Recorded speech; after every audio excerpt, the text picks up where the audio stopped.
Hello বন্ধুরা, চলে এসেছি ঘুরতে যাওয়ার পার্ট 3 নিয়ে।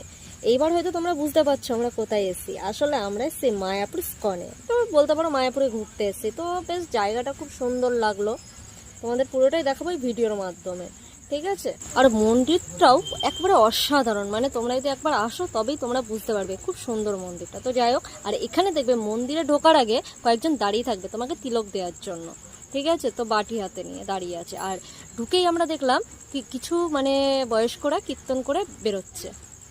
তো যাই হোক, সারাদিন আমরা মোটামুটি ঘুরলাম। তার মধ্যে ওই দিন তো খুব বৃষ্টি হয়েছিল। আর এই যে দেখছো না দুজন, এরা হচ্ছে এখানকার ভক্ত, ঠিক আছে, গোসাই টাইপের বলতে পারো, মাথায় একটু টিটকি আছে। তো আমাদের সবই ঠিক আছে, কিন্তু একটু বৃষ্টির জন্য একটু অসুবিধা হয়েছে, ভিজে ভিজে টোটালটা ঘুরতে হবে।